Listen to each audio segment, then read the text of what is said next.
है, शर्म का मकाम है। IMF के कहने पे आप हमें अजियतें दे रहे हैं, अपनी आवाम को अजियतें दे रहे हैं। कोई सबक सीखें बांग्लादेश से, जिसे आप बोझ कहकर अपने आप से अलग कर दिया। आज वो कहाँ पहुँच चुका है। आज वो वर्ल्ड बैंक की इमदाद लिए बगैर, आज वो वर्ल्ड बैंक से कर्जे लिए बगैर पद्मा ब्रिज बना सकता है। तो हम अपने आप को क्यों नहीं संवार सकते? हम अपने मुल्क को क्यों नहीं चला सकते? अपने लोगों को बांग्लादेश की नाकामियों की कहानी सुनाने वाले आज बांग्लादेश की कामयाबियों के गुण गा रहे हैं। व्हाट्सअप गाइज, अस्सलाम वालेकुम। अपना केमन आছেন? আশা করি সবাই ভালো আছেন। আমি জিনেদ, আপনারা দেখতেছেন জুনেদ আলী অফিশিয়াল। আমি আপনাদের জন্য একটি ভিডিও প্লে করতে যাচ্ছি, সবাই দেখবেন। আশা করি সবাই দেখবেন, ভালো লাগবে। आज बात करने वाले हैं, पाकिस्तान है एक तरफ, दूसरी तरफ बांग्लादेश है। बांग्लादेश तरक्की कर रहा है। बांग्लादेश ने पद्मा ब्रिज बनाया, आलमी बैंक की मदद के बगैर अपने पैसे से बनाया। आज दुनिया इसके ऊपर तारीफ कर रही है। एक तरफ देखें तो बांग्लादेश तरक्की की नई मंजिलें तय कर रहा है। बांग्लादेश रोल मॉडल बन रहा है। बांग्लादेश आने वाले टाइम पे एशियन टाइगर बनने जा रहा है। लोग बांग्लादेश से सीखने की बात कर रहे हैं, बांग्लादेश को रोल मॉडल बना रहे हैं। लेकिन दूसरी तरफ देखें तो वो पाकिस्तान है, गुर्बत के अंदर धकेला जा रहा है और कर्जों के बोझ के तले दबा जा रहा है। और यहाँ पर अफरा तफरी फैली हुई है, यहाँ पे बेरोज़गारी फैली हुई है, यहाँ पे गुर्बत फैली हुई है। एक टाइम वो था कि बांग्लादेश पाकिस्तान से अलहदा हुआ तो इसी हालत में था। आज जिस हालत में पाकिस्तान खड़ा है, आज क्या वजह है कि 50 साल बाद बांग्लादेश नई मंजिलें तय करते हुए कामयाब हो गया और पाकिस्तान गुर्बत के अंदर धकेल दिया गया, कर्जों के बोझ के अंदर धकेल दिया गया। आज भारतीय मीडिया और पाकिस्तानी एंकर क्या बात कर रहे हैं बांग्लादेश की तरक्की और पाकिस्तान की तंजली के ऊपर। तो आज इसी हवाले से वीडियो है, पाकिस्तान वर्सेस बांग्लादेश। तो वीडियो की तरफ बढ़ने से पहले आप दोस्तों से गुजारिश है, अगर आप चैनल पर नए हैं तो चैनल को सब्सक्राइब करें, साथ बने बेल आइकन को भी दबाएं ताकि आपको वीडियो का नोटिफिकेशन सबसे पहले मिलता रहे। चलें वीडियो स्टार्ट करते हैं जी, हैवी गो। गए शुक्रवार को बांग्लादेशी प्रधानमंत्री शेख हसीना वाजिद ने पद्मा नदी पे बने 6.25 किलोमीटर लंबे पुल का उद्घाटन किया। ये पुल राजधानी ढाका को पिछड़े हुए दक्षिण पश्चिमी इलाकों से जोड़ेगा। ये पुल एक चीनी कंपनी ने बांग्लादेशी इंजीनियरों की मदद से तैयार किया है। इसके लिए पैसा असल में विश्व बैंक ने देना था, मगर करप्शन के आरोपों की वजह से विश्व बैंक ने हाथ खींच लिया। तो प्रधानमंत्री ने ऐलान किया कि बांग्लादेश अब अपने पैसे से ये पुल बनाएगा। और आज जब लाखों लोगों के लिए लाभदायक इस पुल पे रेल और रोड ट्रैफिक खोल दी गई है, तो इस मेगा प्रोजेक्ट को बांग्लादेश का कौमी गर्व बताया जा रहा है। मैं कामयाबी की ये दास्तान इसलिए सुना रहा हूँ कि मेरे बचपन तक बांग्लादेश पूर्वी पाकिस्तान के नाम से जाना जाता था।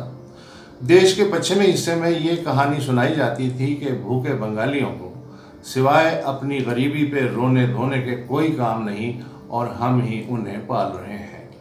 बांग्लादेश की आज़ादी के कई वर्ष बाद तक पाकिस्तान में जनता को यही छवि दिखाई जाती रही, मगर आज हमारे सोशल मीडिया और चैनलों पे कोई ना कोई ये बात कर ही देता है कि बांग्लादेश 50 वर्ष में हमसे कितना आगे निकल गया और हम 75 वर्ष बाद भी एक के बाद दूसरी दलदल में फंसते जा रहे हैं।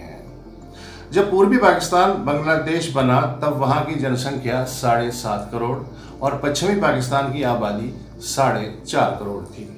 आज बांग्लादेश की आबादी 15.5 करोड़ और पाकिस्तान की 22 करोड़ है। 20 वर्ष पहले एक पाकिस्तानी रुपए के 2.25 बांग्लादेशी टके मिलते थे। आज पाकिस्तानी रुपया आधे टके से भी कम के बराबर है। बांग्लादेशी खजाने में 38 बिलियन डॉलर पड़े हुए हैं और हमारे मुद्रा भंडार में इस वक्त 9 बिलियन डॉलर है।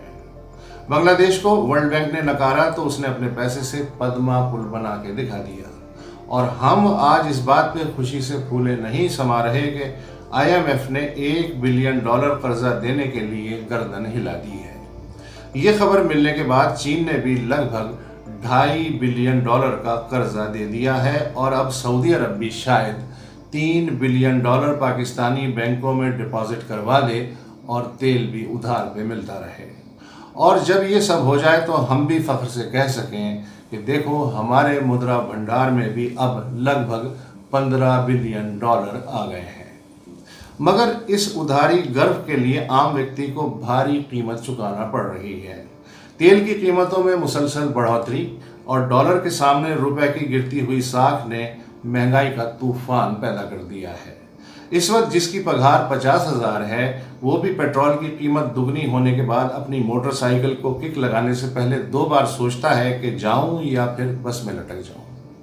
अंदाज़ा कीजिए कि जिसकी पगार 20,000 या उससे भी कम है और उसे कम से कम 4 लोग पालने हैं, वो किस विडंबना से गुजर रहा होगा। इस आर्थिक स्थिति की वजह से अब पहली बार ये सवाल खुलेआम पूछा जाने लगा है कि आखिर इस देश का मालिक कौन है। सेना, नौकरशाही, न्यायतंत्र और प्रोफेशनल नेताओं का गठजोड़ या फिर 22 में से बाकी 21 करोड़ 50 लाख लोग। अगर 21 करोड़ 50 लाख लोग ही असल मालिक हैं तो फिर पार्लियामेंट में 90% से ज़्यादा प्रतिनिधि कुलीन वर्ग के क्यों हैं और यही 21 करोड़ हर बार उन्हें ही क्यों चुनते हैं। अपने में से किसी मजदूर, किसान, क्लर्क, दुकानदार या सिपाही को पार्लियामेंट में क्यों नहीं भेजते।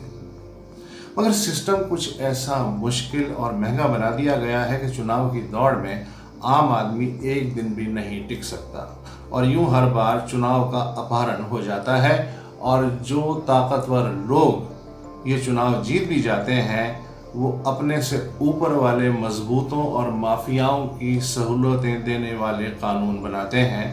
यानी पार्लियामेंट उन लोगों के लिए कानून बनाती है जो पार्लियामेंट में शायद कभी नहीं आ सकेंगे।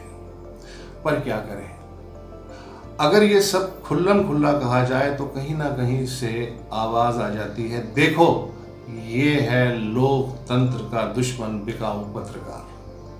लोकतंत्र के गधे पे लगातार सवारी कौन कर रहा है। इसे छोड़ दो, बाकी हर विषय पे बात करो।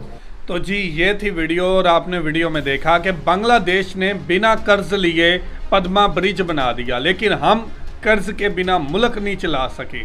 हम कर्ज के बिना मुल्क चला ही नहीं पा रहे।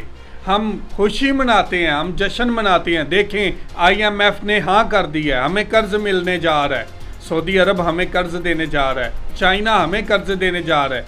हम लोग खुशियाँ मनाते हैं और हमारे वज़ीर जो पेट्रोलियम पे हैं वो जब रेट बढ़ाते हैं तो खुशी से कहते हैं 30 रुपये पेट्रोल का रेट बढ़ा दिया है, 20 रुपये डीजल का रेट बढ़ा दिया है। शर्म का मकाम है। IMF के कहने पे आप हमें अजियतें दे रहे हैं, अपनी आवाम को अजियतें दे रहे हैं। कोई सबक सीखें बांग्लादेश से, जिसे आप बोझ कहकर अपने आप से अलग कर दिया। आज वो कहाँ पहुँच चुका है।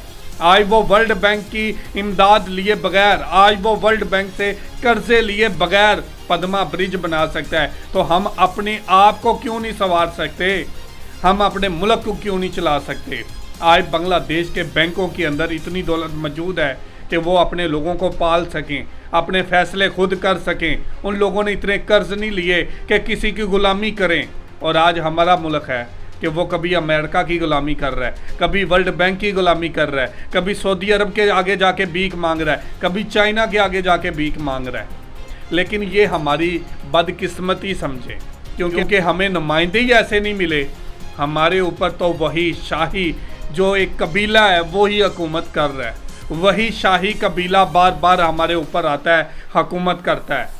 ये हमारे लोगों की नाअहली समझे या हमारे कानून की एक मजाक जो बना हुआ है, मुल्क को तबाह करने के दहाने पर पहुंचा दिया है। और बांग्लादेश को बोझ कहकर अलहदा करने वाले आज शर्मिंदा हैं कि बांग्लादेश को हमने अलहदा किया। आज बांग्लादेश कहां से कहां पहुंच गया। अपने लोगों को बांग्लादेश की नाकामियों की कहानी सुनाने वाले आज बांग्लादेश की कामयाबियों के गुण गा रहे हैं, आज बांग्लादेश की कामयाबियां देख रहे हैं। आज सोशल मीडिया का दौर है और सोशल मीडिया के ऊपर बांग्लादेश की खूब तारीफ़ें की जा रही हैं। पाकिस्तान की नौजवान नस्ल को बताया जा रहा है कि ये बंगाली कौन थे, ये बांग्लादेशी कौन है, ये कभी पाकिस्तान का हिस्सा थे। आज पाकिस्तान से कितना आगे निकल चुके हैं। और आज हमें ये सबक सीखना चाहिए कि हमें कर्ज़ों के बोझ से निकलना है, अपने मुल्क को खुद मुख्तार बनाना है और उस गुलामी के तोक को तोड़ना है जो हमारे गलों में हमारी हुकूमतों ने बार बार हमारे गलों में डाल दिया है।